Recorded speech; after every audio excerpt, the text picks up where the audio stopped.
The dawn broke hesitant and grey over the Duke of Ashford's estate, as though the morning itself understood the weight of what was to come, and the mist clung to the sculpted hedges of the garden like a lover reluctant to depart, veiling the roses in their pearl-white shroud, while dew trembled upon every leaf and petal, as if the very earth wept in anticipation. Lady Eleanor stood beneath the ancient oak at the garden's heart, her morning dress of pale blue silk darkening at the hem where it brushed the wet grass, and her hands, those delicate hands that had learned over these past months to rest so naturally in the Duke's now twisted together before her, fingers lacing and unlacing in a rhythm that betrayed the turmoil her serene expression sought to conceal. She had risen before the household stirred, compelled by an unease she could not name, drawn to this place where she and the Duke had walked so many evenings during their courtship, where an arrangement brokered between families had transformed, petal by careful petal, into something far more precious and terrifying. Genuine affection, perhaps even love, though she had guarded her heart too carefully to name it so. The wedding was mere days away, the invitations sent, the chapel prepared, her trousseau completed with all the meticulous care befitting a union between two great houses, and yet here she stood alone in the half-light, watching the mist shift and swirl as though it held secrets she ought to divine. The sound of boots upon gravel announced him before she saw him, and when the Duke emerged from the fog, he seemed a figure from legend, tall and grave in his dark coat. His jaw set in that way she had learned meant he wrestled with something difficult, and her heart, that treacherous organ, lurched at the sight of him, even as dread coiled cold in her stomach. "Eleanor," he said, and his voice carried the weight of iron and ash, "I have received word from London." She knew before he spoke further, knew from the military dispatch he clutched in one hand, and the anguish that flickered across his features before discipline mastered it once more, and she felt the ground beneath her shift, as though the earth itself had grown unsteady. War had erupted on the continent, some powder keg of alliances and ancient grievances finally igniting, and his regiment, his duty, called him hence with the inexorable pull of honor and obligation. "I must leave within the hour," he continued, stepping closer, and she could see now the conflict warring in his eyes, duty battling desire in a contest where she already knew which would triumph, for she had always understood this about him, that his sense of responsibility to crown and country ran deeper than his bones, was woven into the very fabric of his character, and it was partly why she had allowed herself to care for him at all. They stood facing one another in the garden that had witnessed the gradual unfurling of their connection, and Eleanor found her voice at last, though it emerged smaller than she intended. "And the wedding?" His jaw tightened, a muscle jumping beneath the skin, and he reached for her hands, enfolding them in his own with a gentleness that made her throat constrict. "I cannot say when I shall return," he said, each word seeming to cost him. "The campaign may be swift, or it may drag on for months, and I—" He paused, drew breath, and then spoke the words that would echo through all the hollow days to come. "Don't wait for me, Eleanor." The mist swirled between them, already claiming him, already making him ghostly and distant, and though she wanted to protest, to argue, to demand he explain what he meant by such a terrible request, she found herself nodding instead, her vision blurring with tears she refused to let fall, and then he was gone, striding back toward the house to gather his things and ride toward a war that would consume far more than anyone standing in that grey garden could possibly have imagined. But before our lover's fate is revealed, subscribe so you never miss a chapter of romance and scandal, and tell us in the comments, where are you watching from? Now, let's begin. The weeks that followed the Duke's departure unfurled with a peculiar quality of unreality, as though Eleanor moved through her days encased in glass, observing the dismantling of her anticipated future with a detachment that frightened her even as it numbed the sharper edges of her pain, and the wedding preparations that had consumed the household were methodically undone, like a tapestry unraveled thread. By careful thread, the flowers cancelled, the musicians dismissed, the chapel decorations packed away in tissue and stored in trunks that were carried to the attic, where they gathered dust like abandoned dreams. She retreated to the countryside estate, unable to bear the pitying glances of London society or the whispered speculation about what had transpired, and in the solitude of rolling hills and ancient gardens, she attempted to cultivate some semblance of equilibrium though her mother's worried eyes followed her through every room, and her father's studied silence spoke volumes about concerns he would not voice. The letters began arriving in the third week, carried by military dispatch and bearing the Duke's seal, and Eleanor's hands trembled each time she broke the wax and unfolded the pages, searching desperately for some warmth, some indication that he regretted his parting words or longed for her as she found herself longing for him, despite every effort to excise such foolish sentiment from her heart. But the letters were formal, almost impersonal, filled with accounts of troop movements and strategic considerations, written in the clipped language of duty rather than affection, and they arrived sporadically one week, bringing two, the next bringing none, the irregular rhythm preventing her from establishing even the comfort of anticipated correspondence. She tried to maintain hope, tried to believe that his reserve stemmed from the necessities of war rather than genuine indifference, yet always his words echoed in the hollow spaces of her heart. "Don't wait for me." What had he meant? Had it been kindness, releasing her from obligation should he not return? Or had it been something colder, a recognition that their arranged betrothal had been merely that an arrangement and that genuine affection had existed only in her imagination, her heart reading into his courtesy what it wished to find?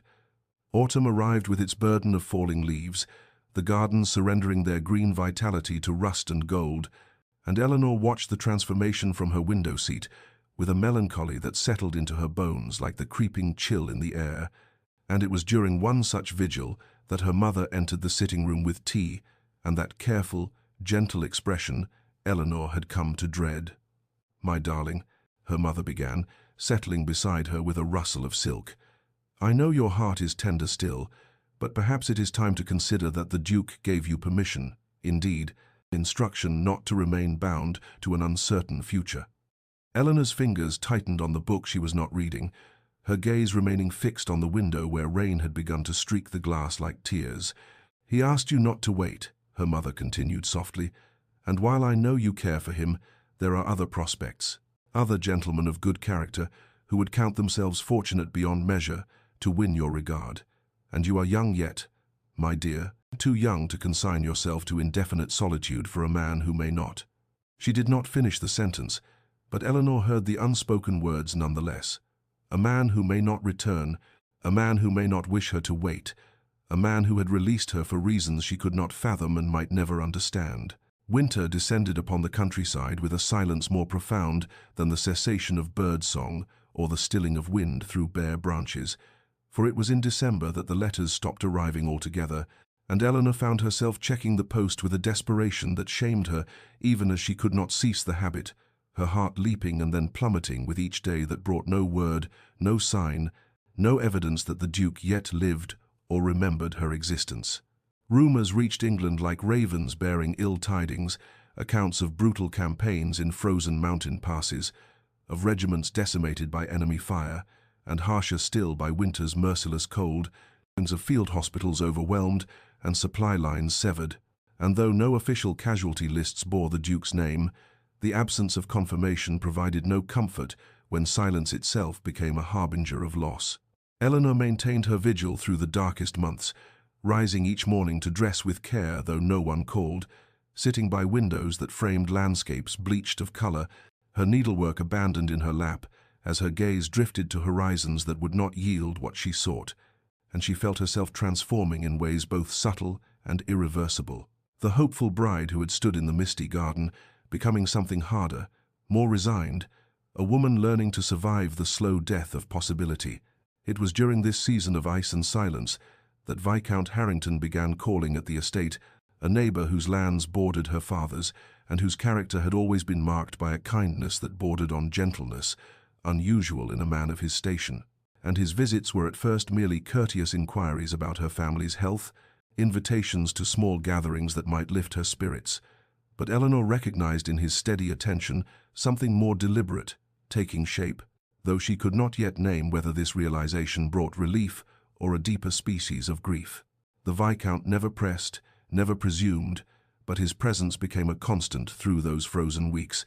and she found herself accepting his company with gratitude that warred with guilt, for how could she welcome another man's attention when her heart still ached for the Duke? when every night she lay awake, wondering if he shivered in some distant trench or lay cold beneath foreign soil. And yet, the Duke himself had told her not to wait, had released her from obligation with words she could neither forget nor fully comprehend. The internal conflict consumed her through sleepless nights, until she could no longer distinguish between honoring the Duke's wishes and surrendering to the exhaustion of endless, unanswered hope.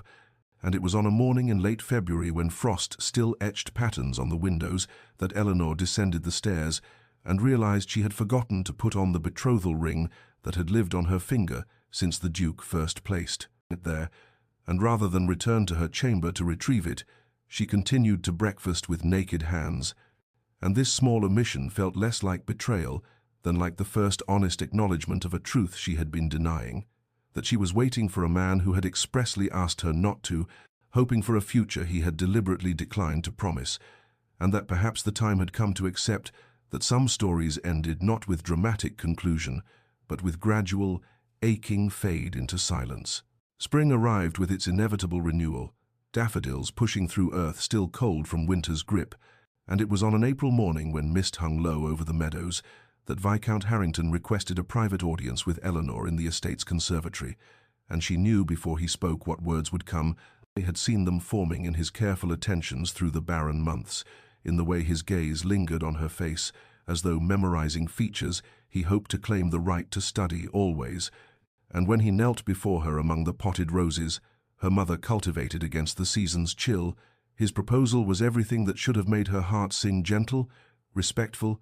offering not passionate declarations but steady devotion, a partnership built on friendship and mutual regard, the promise of a peaceful life, untroubled by the storms that had battered her spirit these 11 months past. Nearly a year had passed since the Duke's departure, and Eleanor stood at the precipice of decision, feeling as though she observed herself from a great distance, watching a woman who bore her face accept a kind man's hand, while some essential part of her remained frozen in a misty garden at dawn, forever waiting for a man who had explicitly released her from such waiting. And that night she did not sleep, but sat instead by her chamber window, reviewing the architecture of her choice, as one might examine the foundations of a building before committing to construct upon them. The Duke had told her not to wait, had spoken those words with what she had interpreted as finality, as permission, or perhaps even instruction, to forge a future that did not include him, and in the months of silence that followed, she had received no correction to this understanding, no letter pleading for her patience or declaring intentions to return and claim what they had begun to build together. And was it not the height of foolishness to decline a genuine offer of marriage for the ghost of one that had never materialized, to reject present certainty for past possibility, to choose solitude over companionship because her heart had not yet learned to relinquish what her mind knew to be lost? She thought of the Viscount's kindness, his unwavering presence through her darkest season, and she thought of the Duke's absence, his formal letters that had ceased entirely, his parting words that echoed still with their terrible ambiguity. And in the grey hour before dawn, she reached a conclusion that felt less like choice than like surrender to inevitability, reasoning that she was honoring the Duke's wishes rather than betraying them, that he had given her this freedom deliberately, and she dishonored his sacrifice by refusing to exercise it. And when morning came, she descended to breakfast and gave the Viscount her acceptance, and her voice when she spoke was steady, even as her heart fractured along fault lines she had thought already broken beyond further damage. The engagement announcement was prepared with efficient swiftness, her mother's relief palpable as she supervised the wording that would appear in the London papers, and Eleanor moved through the preparations with a composure that felt like armor, protecting others from witnessing the hollowness within.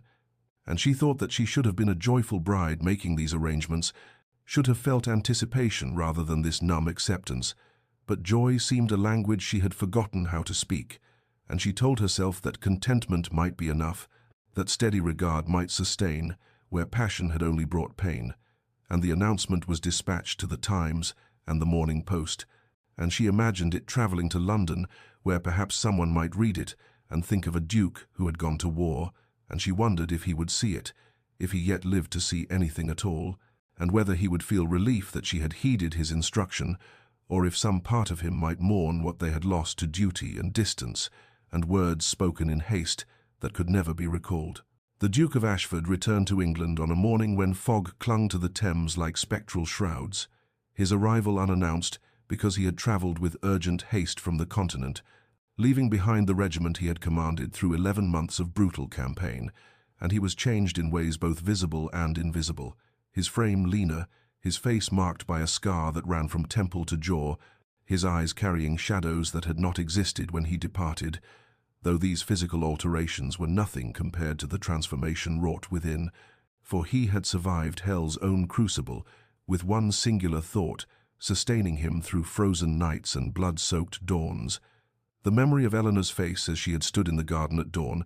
the promise of a future that awaited his return, the certainty that she would be there when this nightmare ended, and it was this certainty that propelled him now through London streets, still waking to morning commerce, his travel-stained clothes drawing curious glances as his carriage clattered over cobblestones toward the Mayfair residence he had not seen in nearly a year. His man of business met him at the door with expressions of relief and concern mingled, for no word had come of the Duke's return, and the household had existed in a state of anxious suspension, but the Duke brushed aside inquiries about his health and comfort, requesting only that bath water be drawn and fresh clothes prepared, and it was while his valet attended these tasks that he descended to the study, where correspondence accumulated in neat stacks awaiting his attention, and among these papers he found the morning edition of the Times, placed as always upon the leather desk blotter, and he took up the paper with the intention of learning what had transpired in his absence, what political shifts and social movements had occupied a world that seemed impossibly distant from the trenches and field hospitals that had consumed his recent existence. The announcement appeared on page 4, nestled between accounts of parliamentary proceedings and advertisements for spring entertainments, and the Duke's eyes fell upon the words with the same incomprehension one might experience when struck by lightning, sudden, complete, devastating beyond immediate understanding, and he read the text once, then again, then a third time as though repetition might alter the meaning. The engagement of Lady Eleanor Ashworth to Viscount Harrington, the wedding planned for June at the family estate, the congratulations extended by families of both parties to this advantageous union. The newspaper fell from his hands, drifting to the carpet with the weightlessness of something insubstantial, though the words it contained possessed terrible gravity, and the Duke stood frozen as understanding crashed over him in waves she had not waited. She had accepted another. The future he had clung to through the darkest nights existed only in his imagination,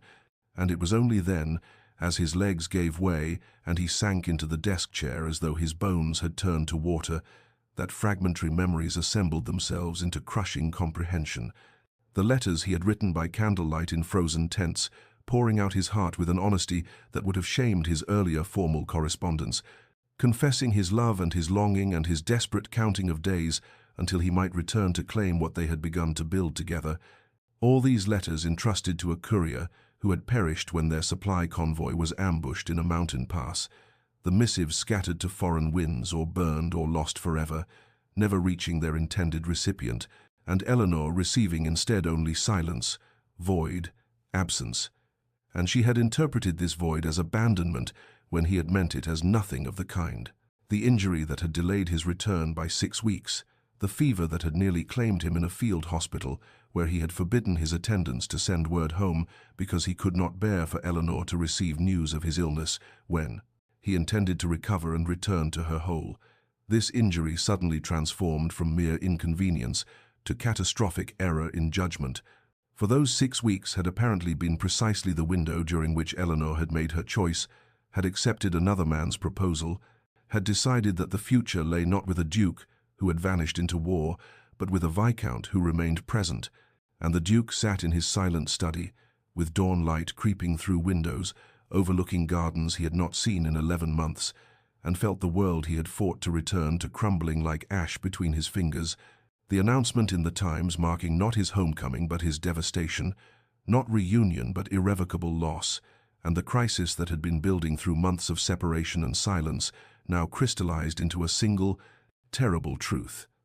He had survived the war, only to discover that the battle he needed to fight had already been lost while he bled on foreign soil, and his own words spoken in haste and misunderstood in anguish had destroyed the very future he had endured everything to reclaim. The Duke rode through the night without regard for exhaustion or propriety. His horse's hooves thunder against the roads that led from London to the Ashworth estate, and he arrived as dawn broke over fields still wet with dew, his appearance wild and desperate as he dismounted before the manor house, where servants emerging for morning duties startled at the sight of him, and he demanded to see Lady Eleanor with an authority that permitted no refusal,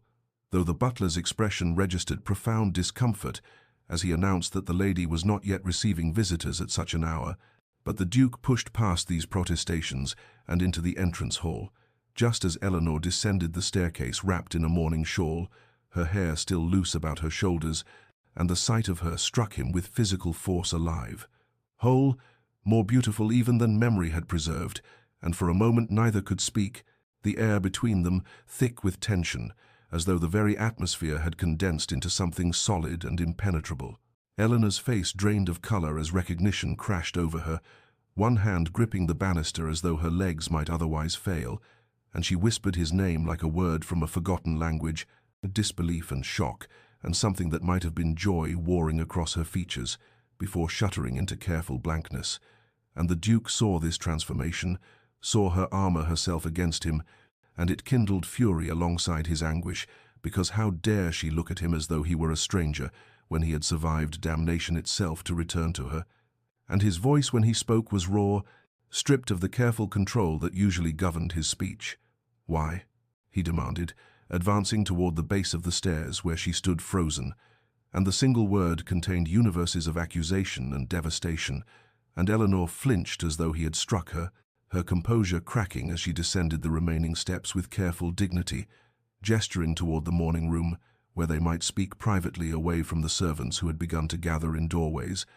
their curiosity barely concealed, and once the door closed behind them, she turned to face him, and her voice was quiet but steady as she asked what right he had to arrive unannounced and demand explanations when he had abandoned her to silence and absence. And the Duke felt his control, fracturing as he spoke of battles and blood, and frozen nights where her memory sustained him, of letters written and lost and injuries unreported, and Eleanor listened with growing horror as understanding began to dawn.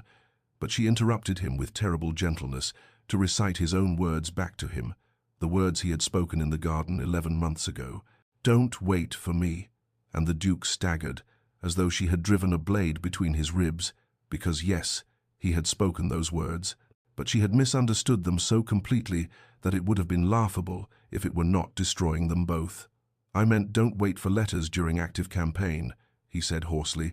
closing the distance between them until mere feet separated them, near enough that he could see the tears gathering in her eyes, though she fought to contain them. "I meant the military post would be unreliable, that you should not expect regular correspondence, not that you should forget our betrothal, forget what we had begun to build, forget me entirely, and accept another man's proposal." And Eleanor swayed slightly as the full weight of their mutual misunderstanding settled upon her shoulders, her hand rising to her throat as though she could not breathe,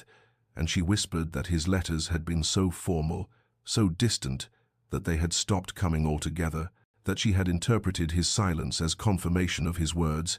as permission, or perhaps instruction, to release him from obligations spoken before he understood the reality of war. And the Duke shook his head violently, his voice breaking as he told her of the letters she had never received, the passionate declarations that had burned in foreign fires or scattered across mountain passes,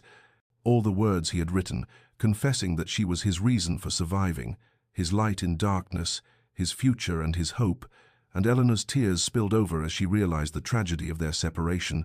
how words spoken in haste and misunderstood in anguish had demolished what they had built,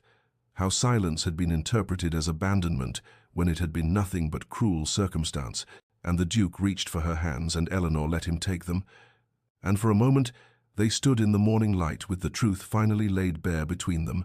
the terrible, beautiful, devastating truth that they had both been faithful in their hearts while believing themselves abandoned, that miscommunication and misfortune had conspired to destroy what neither of them had willingly relinquished,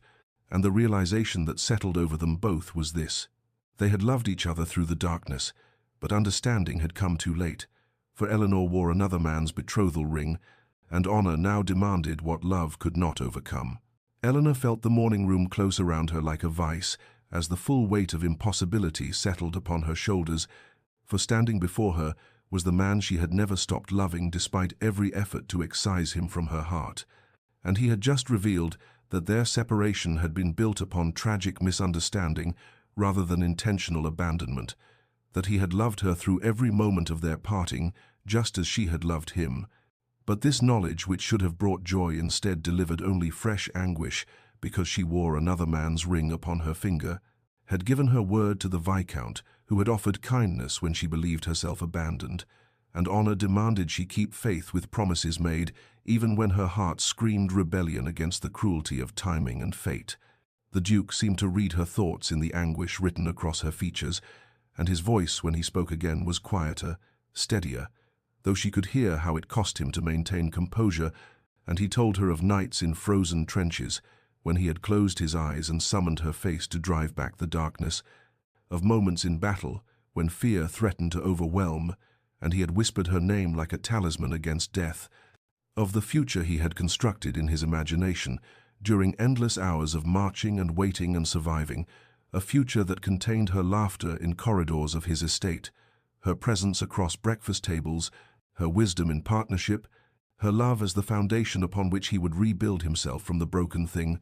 war had made him, and Eleanor felt tears streaming down her cheeks unchecked as she listened to this confession that mirrored her own secret heart, for she too had clung to memories of him through the hollow months, had tried desperately to transfer her affections to the Viscount, and failed utterly, had accepted his proposal not from love but from resignation, from the belief that the Duke had released her to find happiness elsewhere, and now to discover that neither of them had willingly relinquished what they had begun to build together was a torture more exquisite than clean separation would have been. "I tried to stop loving you," she whispered, the admission torn from depths she had not acknowledged even to herself, and the Duke moved closer until only inches separated them, his hand still holding hers, as though he feared she might vanish if he released her, and his eyes searched her face with desperate intensity as she continued, "I tried every method I knew. I burned your letters. I forbade myself to speak your name. I accepted the Viscount's courtship, hoping that proximity and kindness might kindle what had existed between us. But every attempt only proved how thoroughly you had claimed parts of me I could not reclaim, and I wear his ring now, not from love but from duty, from the promise I made when I believed you had chosen war over what we might have built together." And the Duke's expression transformed from anguish to something fierce and possessive and utterly devastated as he raised one hand to cup her cheek, his thumb brushing away tears that continued to fall, and for a moment they stood suspended in that charged space where past and present collided, where love and honor warred for supremacy, where the tragic absurdity of their situation crystallized into sharp relief. They had both been faithful to love that should never have been tested, but circumstance and miscommunication had placed them on opposite sides of an unbridgeable chasm. For Eleanor's integrity would not permit her to break faith with the Viscount, who had offered marriage in good faith, and the Duke's own code of honor, much as it killed him, demanded he respect her commitment even as it destroyed him, and so they stood in the morning light with truth finally spoken, and love finally confessed, and future finally, irrevocably impossible, bound by the very qualities of character that had drawn them to each other in the first place, and the Duke's voice was barely above a whisper when he said he would not ask her to compromise her honor even for love, that he respected her integrity too deeply to request she become someone other than the woman he had survived hell to return to. But his eyes told a different story. They spoke of devastation and longing, and the knowledge that he would carry this loss like shrapnel lodged too close to his heart to ever be fully excised, a wound that would ache with every breath for the remainder of his days. The weeks crawled forward with the particular cruelty of time that refuses to relieve suffering, each day stretching into eternity while simultaneously racing toward a wedding. Eleanor could not bear to contemplate, and in his London townhouse the Duke of Ashford existed in a state that his valet described with concern to the housekeeper as a living death, for he remained closeted in his study from dawn until the small hours of the morning, declining meals that arrived on trays and were removed untouched, dismissing visitors with curt refusals, and spending his hours staring at documents he did not read, while his mind replayed every moment of that devastating conversation in the morning room.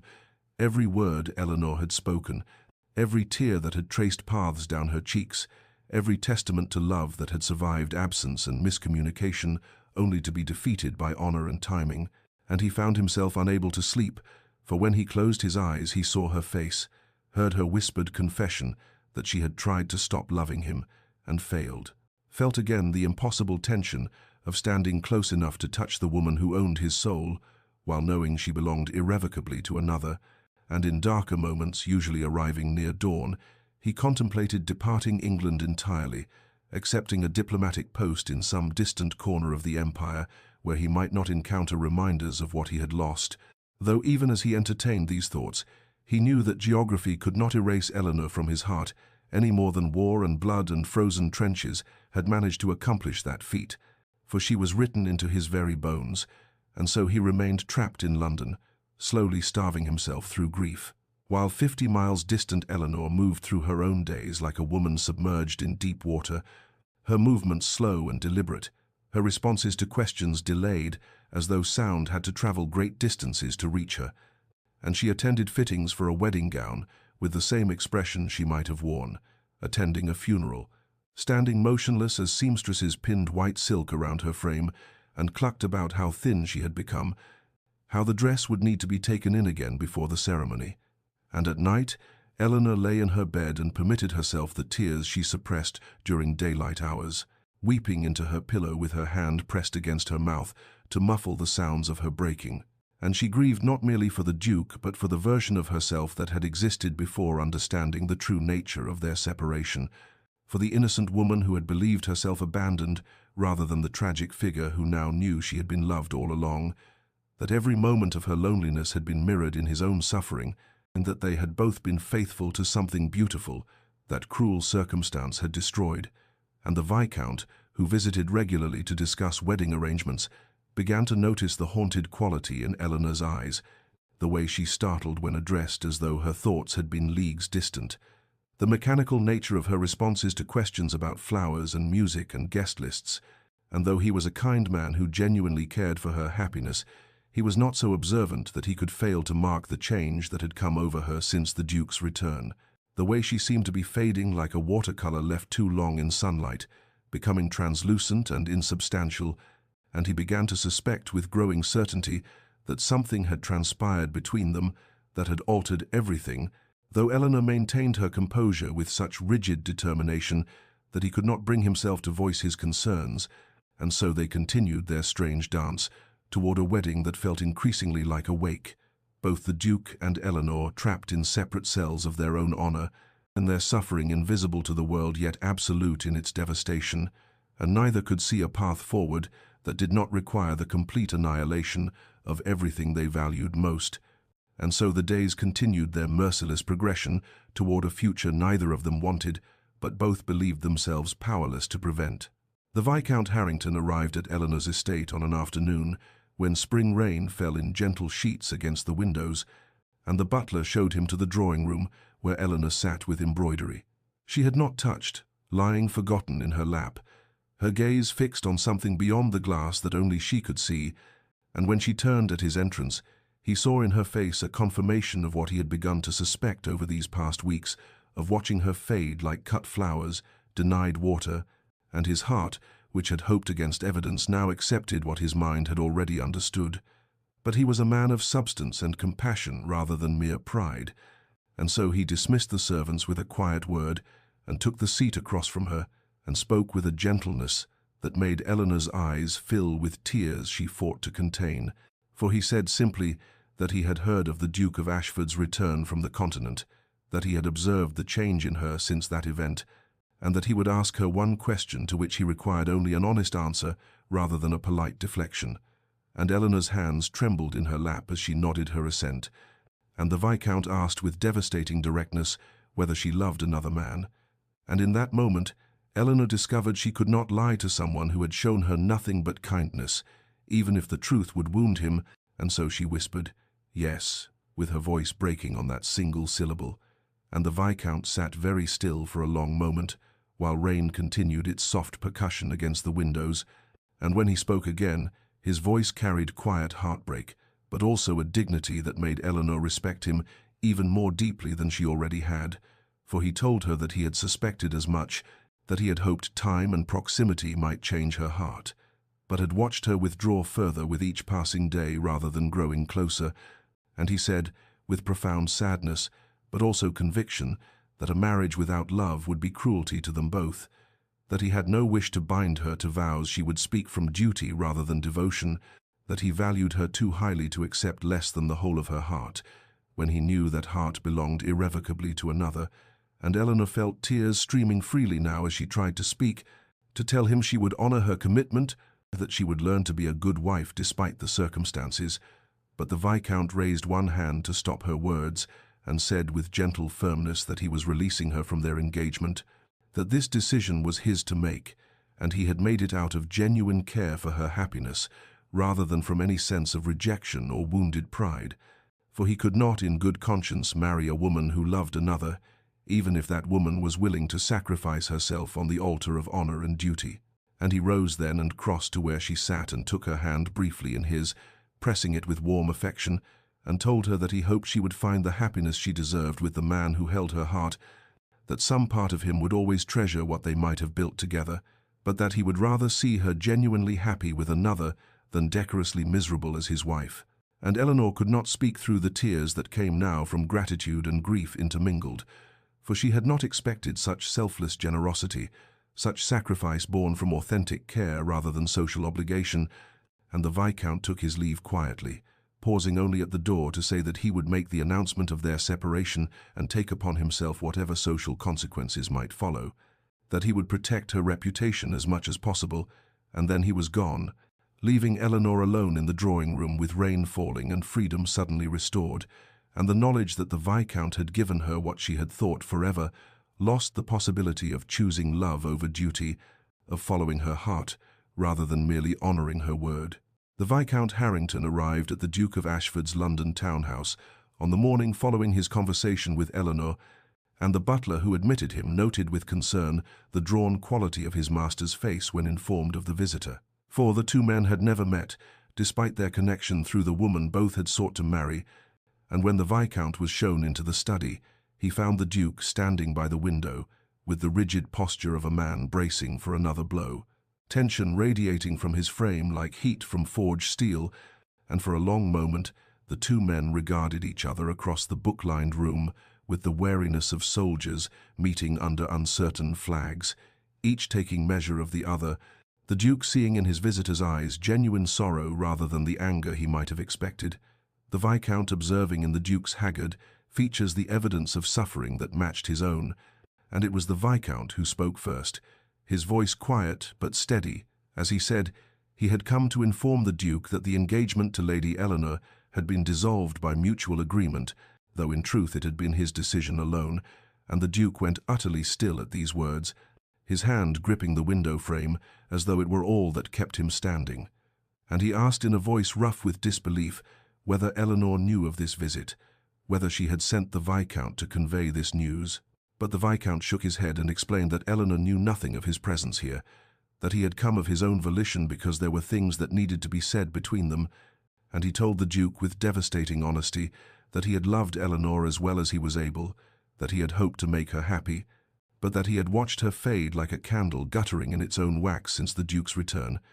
had seen in her eyes a sorrow so profound it could only stem from loving another, and when he had asked her directly, she had confirmed what he already knew, that her heart belonged irrevocably to the man who stood before him now, and the Duke felt something break and reform in his chest, and hope flooding in where only despair had dwelt. But the Viscount continued speaking, and his tone took on steel beneath its sorrow, as he said that he had one request to make, not as a condition but as a plea from one man to another, and that was simply this, that the Duke prove himself worthy of the sacrifice being made, that he treat Eleanor with the devotion and constancy she deserved, that he never again, through carelessness or pride or misguided nobility, cause her the suffering she had endured these past months, for the Viscount said he could bear his own heartbreak if it meant Eleanor would find genuine happiness,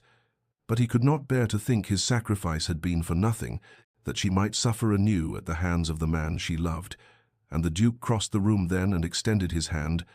meeting the Viscount's eyes with solemn intensity, as he gave his word as a gentleman and a soldier that he would spend the remainder of his life honoring the gift he was being given, that he would cherish Eleanor with every breath he drew, that he understood the magnitude of what the Viscount had done and would prove worthy of it or die in the attempt. And the two men shook hands with the gravity of a sacred vow being sealed, and when the Viscount turned to leave, he paused at the door and withdrew from his pocket a small velvet box, and he told the Duke that Eleanor had returned this to him that morning, the betrothal ring he had given her, and that perhaps the Duke would see it returned to her under better circumstances than those which had seen it first bestowed, and he set the box on the desk and departed without another word, leaving the Duke alone with the small symbol of what might have been and what might yet be. And the Duke stood holding that velvet box and felt tears slip down his cheeks for the first time since childhood, gratitude and grief and hope all mingling in his chest, and he understood that he had been given a second chance purchased at the price of another man's happiness, a gift so precious it could only be honored through absolute devotion to the woman they both had loved. The Duke of Ashford arrived at Eleanor's estate as twilight descended over the countryside, painting the sky in shades of amber and violet that reminded him painfully of her eyes, and he found her in the drawing-room where a servant had announced him with visible surprise, for she had not expected any visitors, and certainly not him. And when she rose from her chair, he saw in her face a complex mixture of emotions, shock and wariness, and something that might have been hope struggling beneath layers of self-protection, and he requested with formal courtesy that seemed absurd given all that lay between them, whether she might consent to walk with him in the garden, the same garden where they had parted more than a year ago, and Eleanor hesitated for only a moment before nodding her assent and retrieving her shawl. And they walked in silence at first, down the gravel paths between rose bushes just beginning to leaf out with spring's promise, the air cool and carrying the scent of earth awakening. And finally the Duke stopped beside the stone bench, where he had last held her hand and told her not to wait for him. Those words that had destroyed everything, and he turned to face her with his heart visible in his eyes, and said that he had come to tell her something, that the Viscount had visited him that morning, and Eleanor felt her breath catch as the Duke continued speaking, his voice low and careful as though he feared the words themselves might shatter, and he told her that her engagement had been dissolved, that the Viscount had released her from all obligation, and he watched her face as comprehension dawned, followed by confusion, and then a fear that perhaps she had been abandoned twice now by men who claimed to care for her, and the Duke hastened to explain that the Viscount had acted from nobility rather than rejection, that he had understood Eleanor's heart belonged elsewhere and had chosen her happiness over his own desires, and the Duke reached into his pocket and withdrew a small velvet box and opened it to reveal not his grandmother's ring that he had once given her, but rather the simpler band that the Viscount had bestowed, and he told Eleanor that the Viscount had entrusted him with its return, had asked him to see it placed in her hands under better circumstances, and Eleanor stared at the ring with tears gathering in her eyes as she understood the magnitude of what had been sacrificed on her behalf, and the Duke said quietly that he had come not to presume anything, not to claim her as though she were property to be transferred from one man to another, but rather to tell her that she was free, that no obligation bound her to anyone, that she could choose her own path forward, whether that path included him or not. And Eleanor looked up from the ring to meet his gaze, and saw in his face the evidence of suffering that matched her own, the shadows beneath his eyes, and the new lines carved by anguish and hope deferred. And she asked in a voice barely above a whisper what he wanted, what he hoped her choice might be, and the Duke told her with devastating honesty that he wanted the chance to begin again, to court her properly this time without the shadow of war or duty or misunderstanding between them, and to prove through patience and devotion that his love was constant, even if his words had once been careless, that he would spend whatever time she granted him, demonstrating that she could trust him with her heart, and Eleanor felt something that had been frozen, solid within her chest, begin to crack and shift, not breaking but rather thawing like ice yielding to spring sun, and she said that she was afraid, that she had built walls to protect herself from further pain, and did not know if she possessed the courage to lower them again, and the Duke nodded with understanding rather than frustration, and told her that he did not ask for her to trust him immediately, only that she allow him the opportunity to earn that trust day by day through constancy and care. And as they stood together in the gathering dusk, with possibility blooming between them fragile and precious as the first flowers after winter, Eleanor felt hope return not as a sudden flood, but as a gentle, persistent spring seeping through stone. And she took the velvet box from his hands and closed her fingers around it and told him yes, she would grant him that chance. And the relief and joy that transformed the Duke's features was like watching the sun break through storm clouds, brilliant and warm and full of promise. The Duke began calling at Eleanor's estate 3 days after their conversation in the garden, arriving in the afternoon with her mother present as propriety demanded, and they sat in the drawing-room making careful conversation about inconsequential matters, while Eleanor's mother observed with shrewd eyes that missed nothing. The constraint of supervision, both frustrating and somehow reassuring in its recognition that they were beginning again from the beginning, not resuming where they had left off, but rather building something new upon the ruins of what had been. And the Duke brought flowers on his second visit, not roses, which might have seemed presumptuous given their romantic associations, but rather a bouquet of lavender and wildflowers that reminded Eleanor of the meadows near her childhood home, and with them came a note in his own hand, expressing simply his gratitude for her willingness to see him, the formality of it touching in its carefulness. And as days passed into weeks, the pattern established itself with the reliability of tides, his visits regular but never presuming, always respectful of her comfort and the boundaries she had erected around her wounded heart. And he spoke to her not of grand declarations or passionate avowals, but rather of small things, of books he had read and thoughts he had entertained, of his plans for improving his estate, and his hope to establish a school for the children of his tenants. And he asked her opinion on these matters with genuine interest in her perspective, treating her thoughts as valuable rather than decorative, and Eleanor found herself responding despite her determination to remain guarded, for his attention was not the distracted courtesy of a man going through requisite motions, but rather the focused engagement of someone who truly wished to know her mind and heart. And one afternoon he brought her a volume of poetry, not romantic verses but rather contemplative works by metaphysical poets. And he told her quietly that these had sustained him during his darkest hours on the continent, that when fear and despair threatened to overwhelm him, he had turned to Herbert and Donne, and found in their wrestling with faith and doubt a companionship in suffering. And this glimpse into his interior life moved Eleanor more than protestations of devotion might have done, for it showed her the man beneath the title, vulnerable and seeking meaning in the face of mortality. And as summer warmed, the gardens and roses bloomed in profusion along the estate's southern wall, Eleanor felt her careful guardedness beginning to soften, like wax near flame, not melting entirely, but becoming more pliable, less rigid in its self-protection. And the Duke seemed to sense this subtle shift, and responded not by pressing his advantage, but rather by maintaining his patient consistency, proving through steady devotion that he understood trust must be earned through time, rather than claimed through right. And Eleanor caught herself looking forward to his visits, with an eagerness she had thought herself incapable of feeling again, and she began to share more of herself in turn, speaking of the loneliness she had endured during his absence, and the hollow months of her engagement to the Viscount. And the Duke listened with an attention so complete it felt like a form of tenderness, and he told her with quiet sorrow that he would carry the guilt of having caused her such pain for the remainder of his life, that his careless words had wounded her in ways 1,000 careful ones might never fully heal, but that he hoped through patience and constancy to prove himself worthy of a second chance. And in these conversations, conducted under her mother's watchful supervision, something precious began to grow between them, not the passionate intensity of their first courtship, but rather something deeper and more durable, a foundation built on honest communication and mutual respect, and Eleanor felt hope taking root in soil she had thought rendered barren by grief.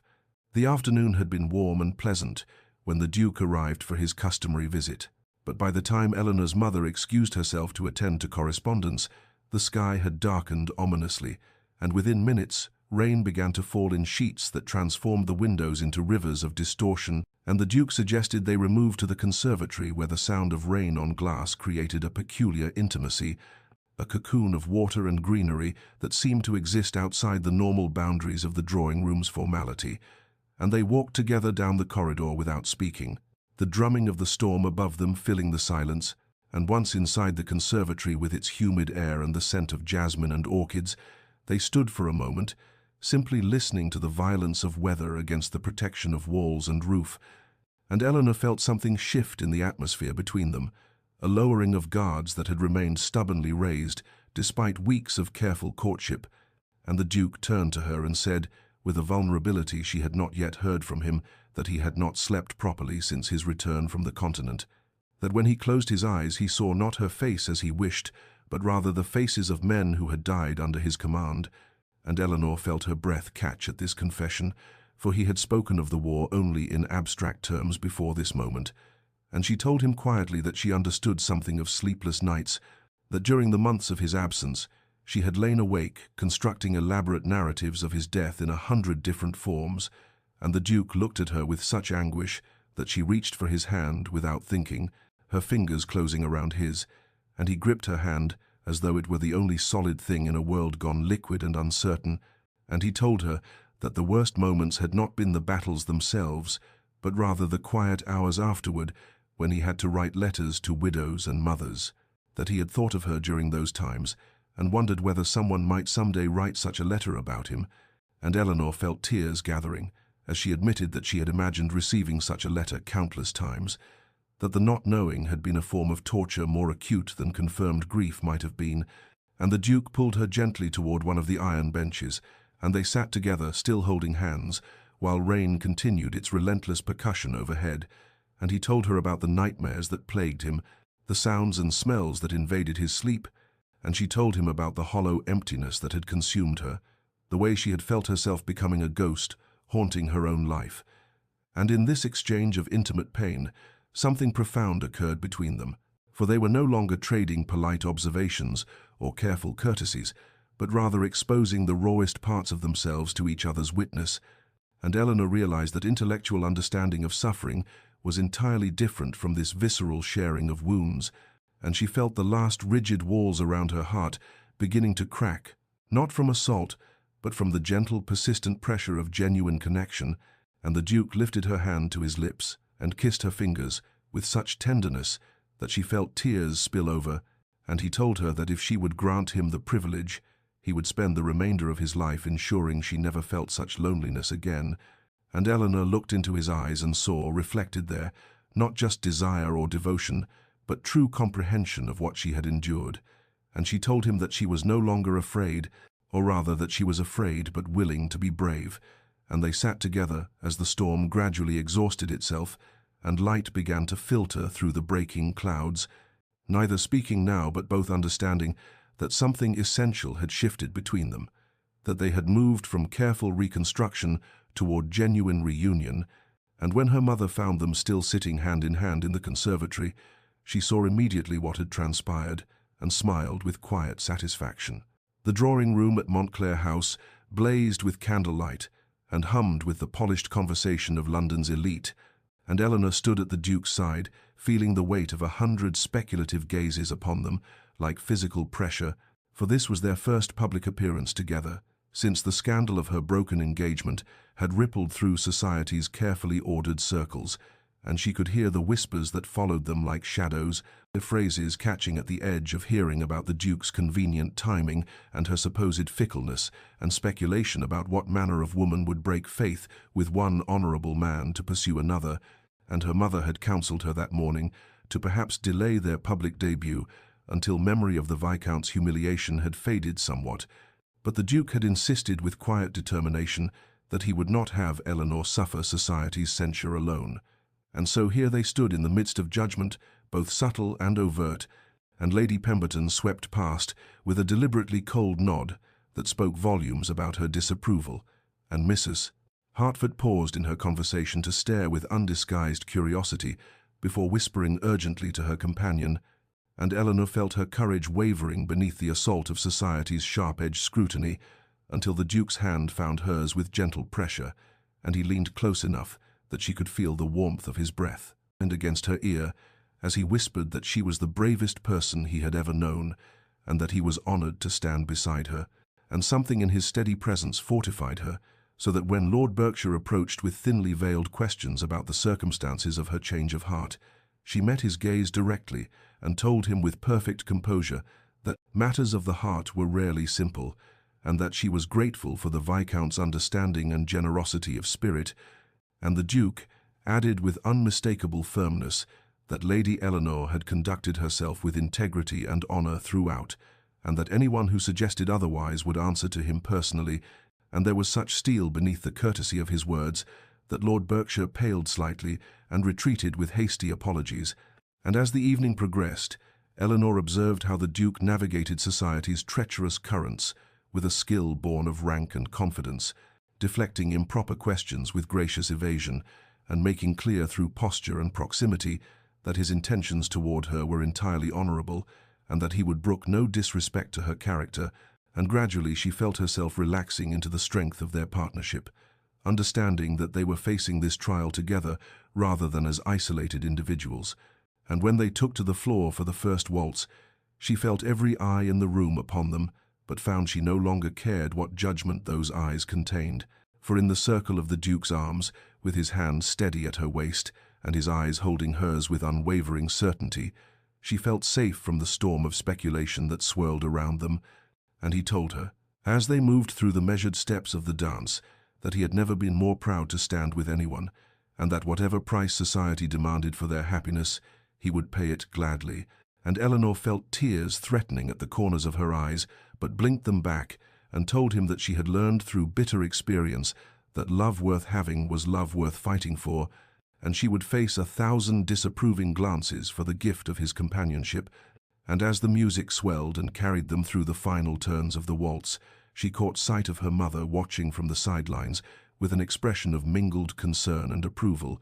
and she understood that her mother saw what she herself had come to recognize, that true partnership meant standing together against the world's judgment rather than bending to its arbitrary dictates. And when the dance concluded, and the Duke led her from the floor with her hand resting on his arm, she held her head high and met each curious or censorious gaze with calm dignity, and she knew that whatever trials lay ahead, they would face them as they faced this evening, united in purpose and strengthened by the bond that had been tested and refined through separation and suffering, and finally chosen deliberately and courageously, despite all obstacles. Autumn returned with its familiar burden of gold and crimson leaves, and the Duke invited Eleanor to a private dinner at his London residence, with a formality that suggested something momentous lay ahead, and she arrived, as twilight painted the sky in shades of amber and violet, to find the dining room transformed into an intimate sanctuary, with candles casting warm light across damask and crystal, and they sat across from each other at the small table he had chosen instead of the grand one that could seat 20. And through the first courses they spoke of inconsequential things, with a nervous energy that belied the significance. Both felt gathering like a storm on the horizon, and when the servants had cleared the final plates and withdrawn, the Duke rose from his chair and came to kneel beside her, with such unexpected humility that Eleanor felt her breath catch in her throat, and he took her hand in both of his, and looked up at her with eyes that held both hope and fear in equal measure. And he told her that he had rehearsed this moment 1,000 times in his mind, but now found himself unable to recall a single, carefully crafted phrase, and so he would speak plainly from his heart, if she would permit him, and Eleanor nodded wordlessly as tears already began to gather at the corners of her eyes, and the Duke told her that he was a flawed man who had made grievous mistakes born of pride and poor judgment, that his careless words had nearly destroyed the greatest gift he had ever been offered, and he had learned through bitter experience that love was not something to be taken for granted or treated with anything less than the reverence it deserved, and he asked not whether she would accept him as he had once presumed she would, but rather whether she would take a chance on a man who had been broken and remade by war and loss, and who understood now that her happiness must be his first concern in all things, and he told her that if she would consent to be his wife, he would spend every remaining day of his life proving himself worthy of the second chance she had already granted him, simply by allowing him back into her presence. And Eleanor felt the tears spilling freely now, as she looked down at this proud man, kneeling before her with such vulnerability and courage, and she told him with a voice that trembled with emotion that she had learned something too, through their separation and suffering, that she had discovered, she could survive loneliness and grief and loss, but that she did not wish merely to survive when the possibility of truly living stood before her. And she told him that she was afraid because love had the power to wound as deeply as it could heal, but that she had also learned that a life lived in fear of pain was no life at all, and she would rather risk her heart again with him than guard it safely behind walls that would keep out joy as surely as sorrow. And she said yes, with such certainty that the words seemed to resonate in the candle-lit room, like a bell proclaiming hope's triumph over despair. And the Duke rose and drew her to her feet, and looked at her with such intensity that she felt she might dissolve beneath the heat of his gaze, and he cupped her face in his hands with infinite gentleness and asked if he might kiss her, and she answered by closing the distance between them and pressing her lips to his in a kiss that began tentative and careful, as though they were both afraid of shattering something precious, but which deepened and intensified as all the longing and desire and love that had been denied and deferred through months of careful courtship finally found expression.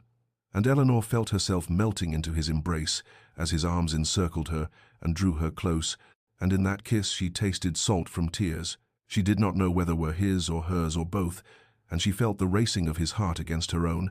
and understood that this moment was the true beginning of their story,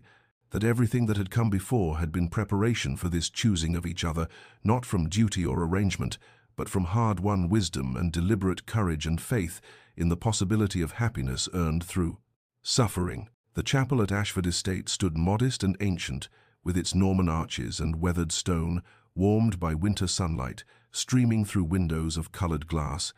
and Eleanor stood in the small vestibule with her father's arm beneath her hand, listening to the murmur of voices from the handful of guests assembled within. And this was not the grand ceremony they had once planned, with hundreds of London's elite filling a cathedral's vast spaces, but rather something intimate and precious made more meaningful by its simplicity, and her gown was white silk, without excessive ornamentation, elegant in its restraint, and she wore in her hair the single strand of pearls that had belonged to her grandmother, and her father looked at her with eyes bright with unshed tears and told her that he had never seen her more beautiful or more certain, and she smiled at him through her own gathering emotion and told him that she was ready, that she had never been more ready for anything in her life. And the chapel doors opened, and she saw the Duke standing at the altar, in his formal attire with his shoulders squared and his hands clasped before him. And when his eyes found hers across the small space, she saw them widen and soften with such wonder that her heart felt it might burst from her chest, and she walked toward him down the short aisle, past the faces of those few people whose presence mattered most, her mother dabbing at tears with a lace handkerchief, the Duke's sister smiling with radiant approval, and there in the third pew the Viscount sat with quiet dignity, and when Eleanor's gaze met his he nodded with genuine blessing, and she felt gratitude wash through her for his generosity of spirit. And then she reached the altar, and her father placed her hand in the Duke's, and she felt the slight tremor in his fingers that told her he was as moved as she. And the vicar began the ancient words of the ceremony, with his voice resonant in the stone space. And outside, rain had begun to fall in gentle patters against the leaded windows, and when the moment came for the Duke to speak his vows, his voice broke on the words about honoring and cherishing her for all the days of his life, and he had to pause and collect himself before he could continue, and Eleanor felt tears sliding down her own cheeks as she listened to this proud man lay bare his heart before God and these witnesses, and when her turn came, she spoke her promises with such clarity and conviction that her voice seemed to fill the chapel, and she told him that she took him as her husband freely and joyfully, choosing him as he had chosen her. And the vicar pronounced them married, and the Duke's hands cupped her face with infinite tenderness as he kissed her with a reverence that made the simple act feel sacred, and as they turned to walk back down the aisle together, Eleanor noticed that the rain had ceased, and sunlight was breaking through the clouds to pour through the coloured glass in shafts of ruby and sapphire and gold, and she took it as a benediction from heaven itself, and when they emerged from the chapel into air washed clean by rain, she looked up at her husband and saw her own joy reflected in his eyes, and she understood that this beginning was sweeter for all the sorrow that had preceded it, that the happiness they had found was precious, precisely because it had been fought for and nearly lost, and finally reclaimed through courage and faith, and the willingness to risk their hearts one final time. The first months of their marriage unfolded like the careful opening of a flower long denied the sun, and they moved through the rooms of Ashford Estate, learning each other anew in the intimate spaces of shared domesticity, and Eleanor discovered that her husband had habits both endearing and perplexing, such as his tendency to wake before dawn and walk the grounds, regardless of weather. And the Duke learned that his wife possessed a sharp wit that emerged most brilliantly over breakfast when she was fully awake, and that she had strong opinions about estate management, which proved invariably sound when he swallowed his pride enough to implement them. And there were moments of awkwardness as they navigated the physical intimacy of marriage, both carrying wounds that made vulnerability difficult. But Eleanor found in her husband a gentleness that belied his military bearing, and a patience that allowed her to come to him in her own time, and the Duke discovered in his wife a passion that had been carefully hidden beneath layers of propriety and pain, and their love-making became a language through which they spoke truths too deep for words. And yet it was not all ease and joy, for the Duke's nights were frequently troubled by dreams that sent him bolt upright in their bed, with sweat dampening his skin and terror glazing his eyes. And Eleanor learned to wake with him and hold him until the trembling ceased and reality reasserted itself, and she did not press him to speak of what he had seen in those foreign fields, but simply offered her presence as an anchor to pull him back from whatever dark waters threatened to drown him. And one afternoon, while organizing the library, she discovered a leather-bound journal tucked behind a row of books, and opening it, she found page after page in her husband's distinctive hand, and the dates showed it had been kept during his time at war, and she read with tears streaming down her face as she discovered that nearly every entry mentioned her, some merely a line about how he wondered what she was doing at that moment, others longer passages describing memories of their courtship or imagining the life they would build together when he returned. And there was an entry written the night before a major battle where he had recorded a letter to her in case he did not survive. And the words were so raw with love and regret that Eleanor had to set the journal aside and compose herself before she could continue, and when the Duke found her there with the journal open in her lap, he went pale, thinking she might be angry at this invasion of his private thoughts. But she simply stood and crossed to him, and took his face in her hands, and told him that reading those pages had shown her the constancy of his heart, even when circumstances had conspired to make her doubt it, and she thanked him for carrying her with him through those dark times. And he gathered her into his arms and confessed that thoughts of her had been what sustained him when all else seemed lost, and they stood together in the library's quiet as afternoon light slanted through the windows. And Eleanor understood that they were building something stronger than the romance of their initial courtship, that this marriage was founded not on the giddy passion of youth, but on the deeper knowing that came from having faced the worst and chosen each other anyway. The summons arrived on a morning in late spring when the gardens were heavy with the scent of roses, and Eleanor had been arranging flowers in the drawing-room with hands that had learned to move with contentment rather than merely occupation, and the Duke had taken the letter from his study into the morning-room where she sat, and his expression told her that something significant had occurred before he spoke a word, and he explained that the Foreign Office required his presence on the continent for a diplomatic mission related to the ongoing peace negotiations, that his experience and connections from the war made him uniquely suited to facilitate certain delicate discussions, and Eleanor felt her chest constrict with a fear so immediate and visceral that it transported her instantly back to that morning years ago when he had departed for war, and she set down the vase she had been holding with fingers that trembled despite her efforts at composure, and the Duke saw the color drain from her face and crossed to her immediately, kneeling beside her chair and taking her hands in his, and he told her that he understood her fear, that he felt it himself, that the thought of leaving her even briefly caused him physical pain, but then his expression shifted into something she had not anticipated, and he asked her if she would consider accompanying him, and Eleanor looked at him with surprise evident in her widened eyes, and he continued speaking with words that came rapidly as though he had rehearsed this argument, telling her that he had sworn never to leave her behind again, that whatever duties took him from England could and would include her if she were willing, that he would not repeat the mistakes of the past by allowing separation to breed fear and miscommunication, and Eleanor felt something loosen in her chest as she understood what he was offering, and she thought of the young woman she had been, who had waited in gardens and empty halls,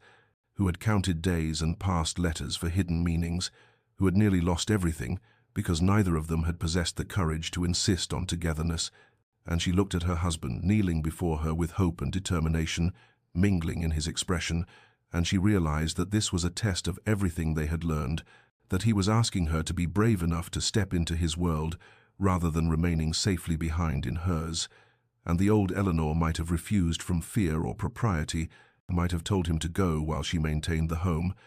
but she had been forged in fires of loss and reclamation into someone stronger,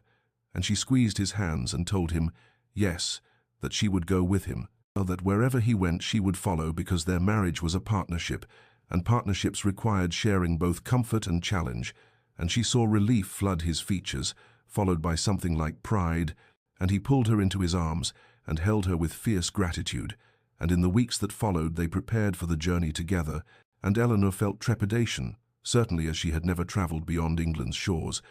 but she also felt excitement at the prospect of seeing the places he had described in his letters and journals, and when the day came to depart, she stood beside him on the deck of the ship, watching England's white cliffs recede into morning mist, and his arm was around her waist, anchoring her as the vessel cut through grey-green waters toward the continent, and she understood that they had transformed their greatest weakness into their greatest strength, that by refusing to be separated, they had proven that the past held no power over their present, and the journey itself became a kind of honeymoon, as they discovered foreign cities together, and she attended diplomatic functions at his side, wearing elegant gowns, and learning to navigate the subtle currents of international politics, and in quiet moments in their lodgings, he would tell her how having her present steadied him in ways he could not fully articulate, and she would respond that being included in this part of his life made her feel truly known and valued. And when the mission concluded successfully and they made their way back to England, she reflected that the test had been passed, not because nothing had gone wrong, but because they had faced uncertainty together rather than apart. 5 years had passed since their wedding day, and the estate had been transformed from a place of quiet melancholy into something vibrant and alive, with the sound of children's laughter echoing through halls that had once known only Eleanor's solitary footsteps, and the Duke and Duchess of Ashford had been blessed with 3 children in rapid succession, 2 daughters with their mother's dark hair and thoughtful eyes, and a son who possessed his father's determined jaw and gentle disposition, and the gardens where Eleanor had once waited in anguished hope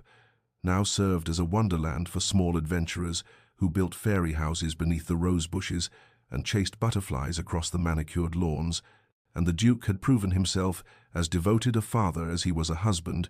often abandoning his study in the afternoons to join in games of hide-and-seek, or to tell elaborate stories that made his children shriek with delighted terror, and Eleanor would watch from the terrace with her hand resting on her heart, as she witnessed the man who had survived war's brutality, kneeling in the grass to examine a beetle with his youngest daughter, and she had grown into her role as Duchess, with a confidence that surprised even herself, managing the estate's affairs with skill, and implementing improvements to the tenants' cottages that earned her genuine affection from those who lived on Ashford lands, and the nightmares that had once plagued her husband's sleep had diminished to rare occurrences, and when they did surface, Eleanor still woke with him and held him until peace returned, and on a golden afternoon in late summer, when the estate was preparing for the harvest festival, a carriage arrived, bearing the Viscount Harrington and his wife, a spirited woman with red hair and an infectious laugh, whom he had married 3 years prior, and Eleanor greeted them with genuine warmth, for time had transmuted what might have been awkwardness into authentic friendship, and over tea in the drawing-room, while the children played in the next room, under the watchful eye of their nurse, the 4 adults spoke of their lives with the ease of people who had found their proper places, and the Viscount's wife, who knew the history between her husband and the Duchess, showed no jealousy, but rather curiosity about how such a tangled situation had resolved so well for all parties, and Eleanor caught the Viscount's eye across the table, and saw in his expression nothing but contentment and the satisfaction of a man who had made a difficult choice and found it had led him to exactly where he needed to be. And later, when the visit concluded and the Duke walked with Eleanor through the gardens as evening descended, they found themselves standing in the very spot where he had told her not to wait for him all those years ago, and she remarked on how strange it was that those words which had caused such anguish had ultimately led them on a path that strengthened, rather than weakened, what they shared. And he gathered her into his arms and told her that he believed some things needed to be broken before they could be properly mended, that their love had been tested in fires that would have consumed a lesser bond, but had instead forged them into something unbreakable. And Eleanor rested her head against his chest and listened to the steady beat of his heart, and felt such overwhelming gratitude for the journey they had traveled that tears pricked her eyes, and in the distance she could hear their children's voices calling for them, and the Duke smiled and took her hand, and together they walked back toward the house, where light spilled from every window in welcome. The evening had descended with that particular quality of golden light that transforms ordinary landscapes into something transcendent, and the Duke and Eleanor sat together on the stone bench in the garden where so much of their story had unfolded, watching as the sun painted the sky in shades of amber and rose, while their children played their final games before being called inside for supper, and Eleanor leaned against her husband's shoulder with the comfortable intimacy of two people who had earned their peace through trial and perseverance, and the Duke remarked that he sometimes still could not believe the fullness of the life they had built together, that there were moments when he woke in the morning and felt overwhelming gratitude for the second chance they had been granted, and Eleanor lifted her head to look at him and told him that she believed the pain they had endured had been necessary for the joy they now possessed, that people who found happiness easily perhaps did not value it as deeply as those who had nearly lost everything before claiming it. And he took her hand and brought it to his lips and said that he would endure it all again if it meant arriving at this moment. And they sat in companionable silence as the sky deepened and the first stars began to emerge, and Eleanor thought of the young woman she had been, who had stood in this very garden, waiting for a man who had told her not to wait, and she marveled at the journey that had brought her from that moment of abandonment to this present fullness. And the Duke seemed to sense the direction of her thoughts, for he said softly that those 3 words he had spoken in haste and fear had nearly destroyed them both, but had ultimately taught them the most important lesson of their lives, that love required not just feeling but action, not just devotion but communication, not just promises but presence. And Eleanor nodded against his shoulder and felt such contentment that it seemed to radiate from her very bones. Dear listener, consider if you will the delicate machinery of human connection and how easily it can be damaged by words spoken without full consideration of their weight, and understand that the Duke and Eleanor's story teaches us that timing is never as fixed as we imagine, and that second chances exist for those brave enough to claim them, despite fear and despite the judgment of others who cannot. Understand what beats within our hearts, and know that communication is the foundation upon which all enduring love must be built for. Without it, we are left to interpret and assume and fill silence with our worst imaginings rather than simple truth, and remember that sometimes the words which wound us most deeply are spoken not from cruelty but from fear, and that grace requires us to look beyond the surface, meaning to the frightened heart beneath. And if you find yourself waiting for someone who has asked you not to wait, then question whether they truly meant dismissal or whether they were simply trying to protect you from their own uncertainty. And if you are the one who speaks words of release when your heart screams the opposite, then find the courage to return and speak your truth before silence becomes an unbridgeable chasm, and understand that love worth having is love worth fighting for, even when society whispers scandal and even when pride suggests retreat. For the Duke and Eleanor found their happiness not through perfect circumstances, but through imperfect people, choosing again and again to be brave enough to try. May you know the peace that comes from honest words spoken in trust. May you find the courage to fight for what your heart knows to be true. May you grant grace to those who stumble in their expression of love, and may you rest tonight, knowing that no mistake is beyond redemption and no separation beyond healing, if both hearts remain willing to reach across the distance. This story comes to you from Love and Loyalty, where tales of the heart remind us that our greatest strength lies not in avoiding pain, but in choosing love, despite it. And if this story touched something within you, then share it with someone who needs to remember that second chances are real, and that patience and faith can transform even the most broken beginnings into beautiful endings.